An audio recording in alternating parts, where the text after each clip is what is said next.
Western civilization has been developing for over 2,000 years now. As they say, politics is downstream from culture, and culture is downstream from academia.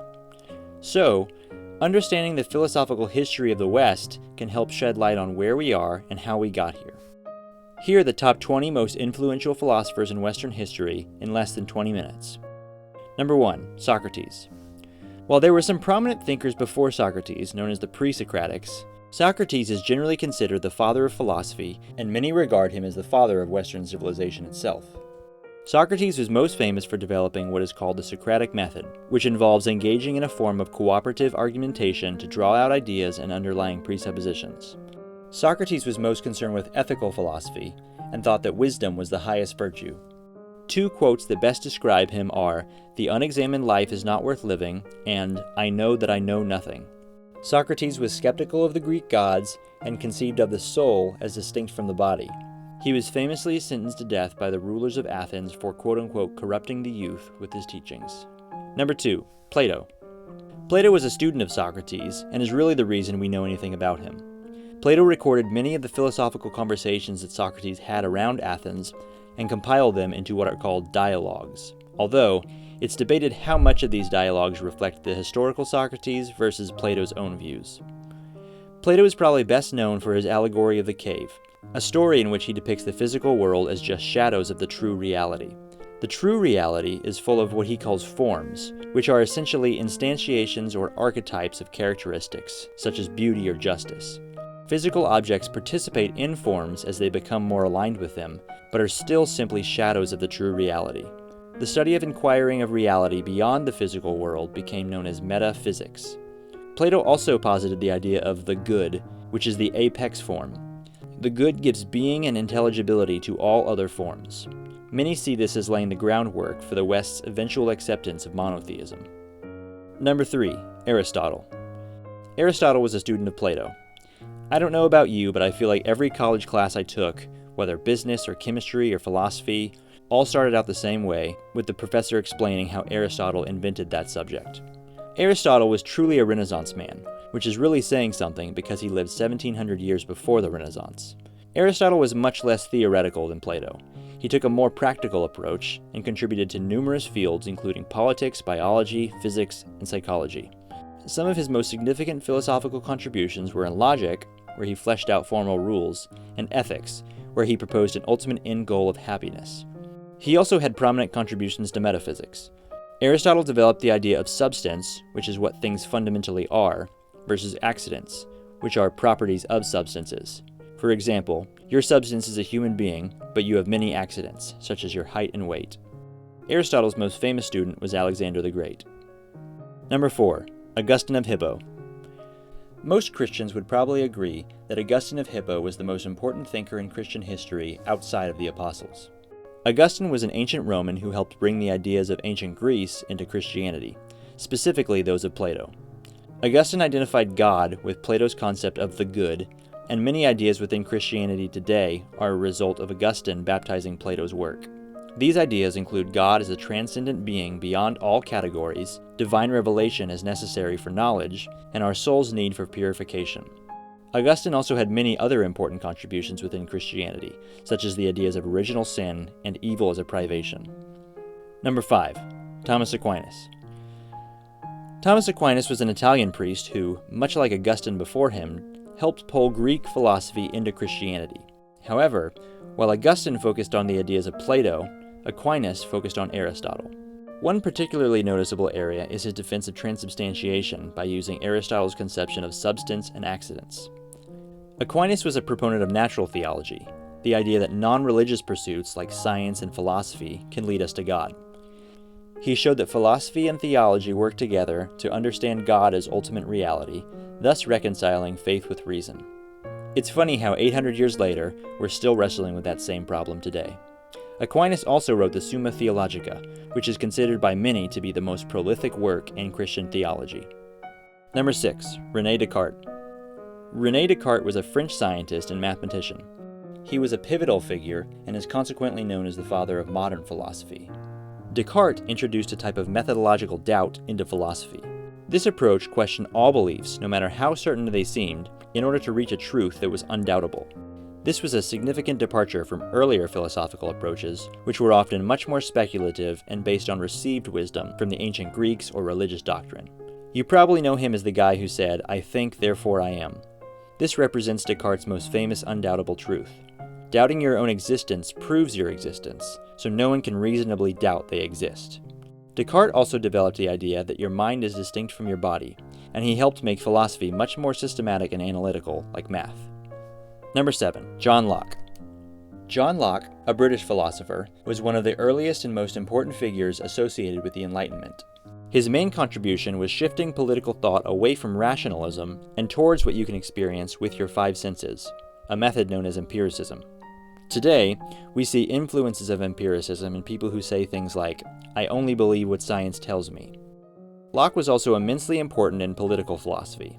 For US listeners, you may remember learning about him as a precursor to the Founding Fathers.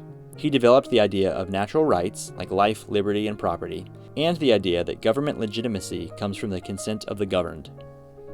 Number 8. Baruch Spinoza.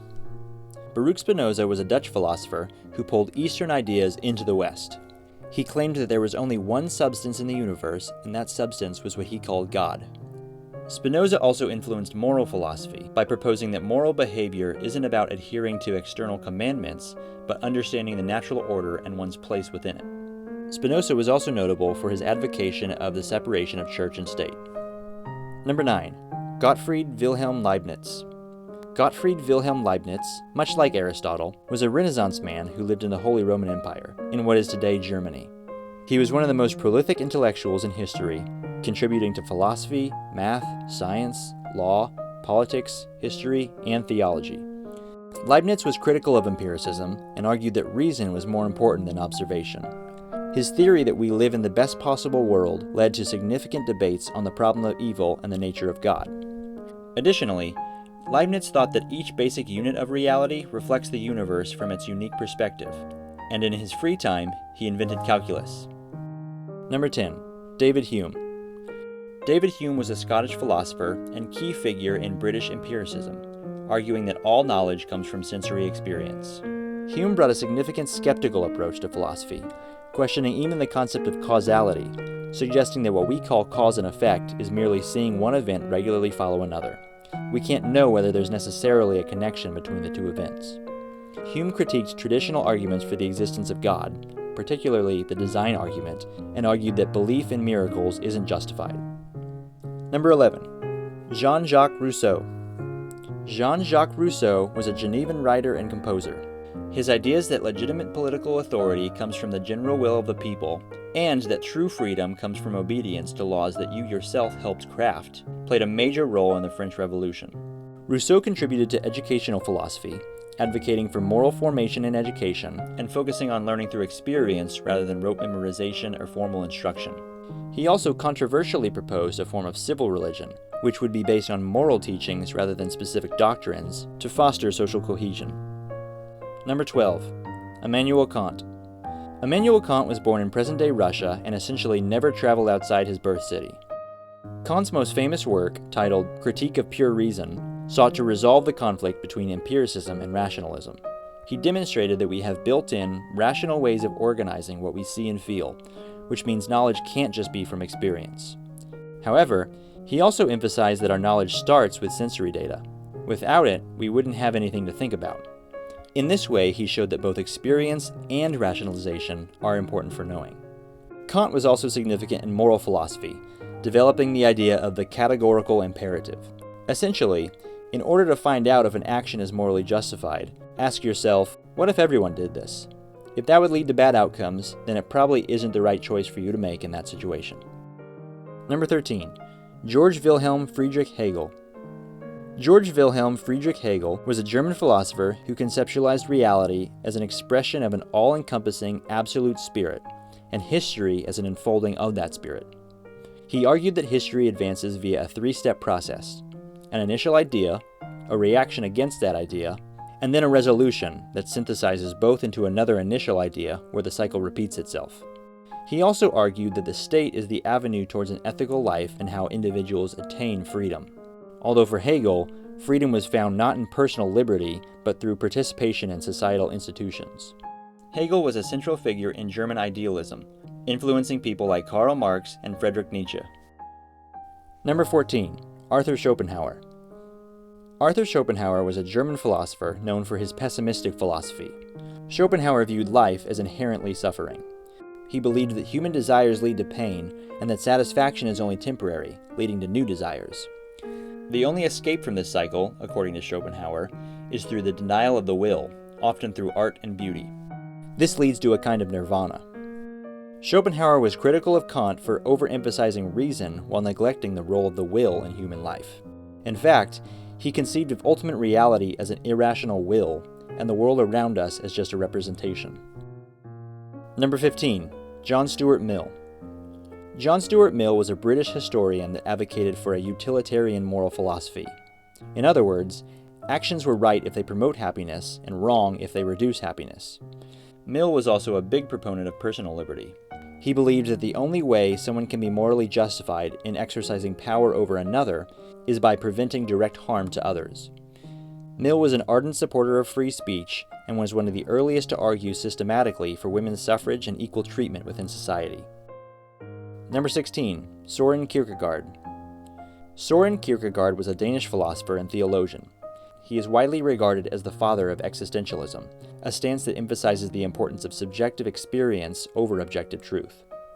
He argued that we define ourselves through our actions and choices, rather than through predetermined realities. We can very clearly see his influence on our culture today. Kierkegaard also argued that true faith comes from a personal, subjective leap into the unknown, beyond rational justification, and he was highly critical of the Danish church of his time for its tendency towards a superficial, cultural Christianity. He advocated for a much more personal faith. Number 17. Karl Marx. Karl Marx was a German political theorist and historian, known for developing Marxism. Marx was profoundly shaped by Hegel's idea that history unfolds via ideas and reactions against those ideas. But rather than ideas, he posited that it was due to economic conditions and reactions against those conditions. He emphasized class struggle and was highly critical of capitalism, arguing that profits come from underpaying workers. Marx envisioned a classless, stateless society in which the means of production are commonly owned, summed up in the motto, "From each according to his ability, to each according to his need." Marx's ideas directly led to communism. Number 18. Friedrich Nietzsche. Friedrich Nietzsche was a German philosopher who fundamentally critiqued the foundations of Western morality, religion, and philosophy. He suggested that the primary drive in humans isn't survival or pleasure, but the assertion of power.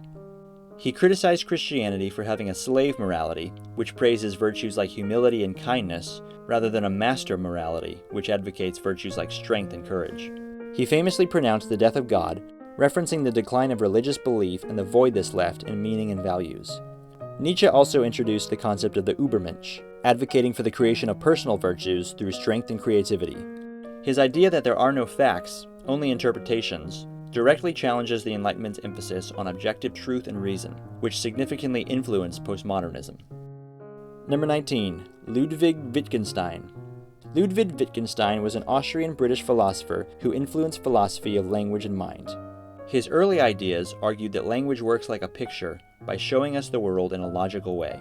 However, he later changed his mind, arguing that words are more subjective and only mean what we intend them to mean. This moved philosophers away from trying to find an ideal language and towards trying to understand language as embedded in human practices. Wittgenstein's ideas have permeated into linguistics, psychology, and cultural studies, promoting a more nuanced view of human communication and reshaping how we even approach philosophical inquiry. Number 20. Martin Heidegger. Martin Heidegger was a German philosopher who argued that Western philosophy since Plato had forgotten the question of being. It had focused solely on beings rather than what it actually means to be. Although he didn't consider himself an existentialist like Kierkegaard, he shares many of the same themes. He argued that human existence is unique because humans are aware of and question their own being. Humans exist not as isolated minds, like Descartes envisioned, but as embedded in a practical, meaningful world. Later in life, Heidegger argued that technology encourages us to see the world as something to use and control. He contrasted this with former attitudes, where people worked with nature, not against it. Heidegger viewed art as the opposite of technology. Instead of just trying to control the world, art enables the world to show itself to us in a deep and special way. his work profoundly influenced how we see ourselves, the world around us, and the interactions between the two. So there you have it. Narrowing down the last 5 was actually a lot harder than I thought it would be. Did I miss any? If so, who would you take out? Let me know in the comments below.